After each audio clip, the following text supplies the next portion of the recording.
ngasi upung mapalom taw matamda Imphal East ki manung channa leiba Hatta Golapati dagi Mufizuddin Singamayum Eli Spectru koba mioi amana truck amada Dimapur dagi purakba iroi tarani thoi gari dagi lokthana ba honabada iroi ama nanthokiduna Imphal East amadi West ki tongan mafam singda mioi mapan asokapan nanghankre amadi gari kaya amasu amanga ta thokhankre thodok aduda soklaba mioi sing adudi tarungdagi haujingna Hatta Golapati da leiba Solen Zaite chahi 38 apokwa kalam Hatta Golapati dagi Arsat chahi 30 Arsat ki manau nupi Ruhida chahi 22 Mapuroiba Akhtar Khabam maning lekai dagi Waikhom Gaurchan chahi 58 Hatta Golapati dagi Anis chahi 35 apokwa Wasim Hatta Golapati dagi Babu chahi 3 apokwa Raju Rabiul chahi 30 apokwa Laikhidraba Anjat Ali IMC gi chowkidar oina thabak tawba Khurai Laingbam lekai dagi Konsam Bihari chahi 39 amadi IMC the lever oina thabak tawba Elbira chahi 59 Khurai dagini hairi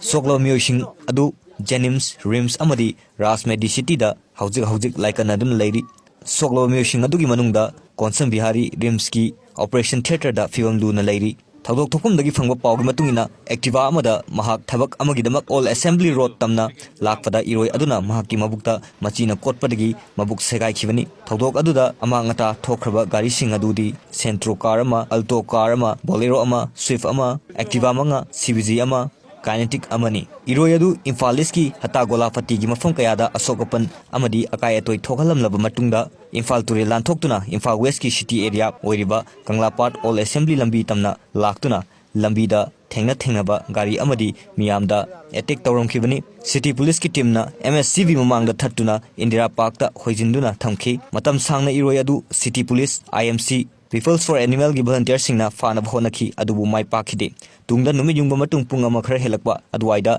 IMC gi JCB thogjinduna pangtha hanabida kapsilaba tungda iroi adu fakhi thodo asiga mari leina na iroi mapu Mufizuddin na wafam kya phongdoraki kano Dimapur dagi purukune ba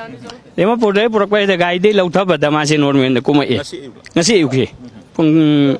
dipan la doida tari amka nipan ay puthak pa ida ma kaso normen kuma e duga taklauna leiram badegi ekta ngang yambani na ngang si yamme ba kuma yengbo memdo ekta masi ken salam leiro hangde git launa amda namamaga chen gi me ba koi Golapati malai gai dagi tingki rom cheng ra tingki la laga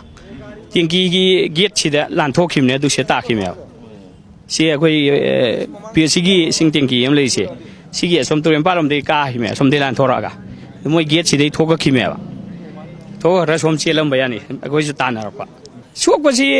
ai ne khangbada di koi du sok pado hostan po hore adum de ai khangja raktre ai de koi ngang sin po horomi trai be ni adu swaida gari ga lakpada so ye ne hairaga sida puki ena angang koi san pa sakhi me ba ai di BSC da puki ena train to ya ba ko ni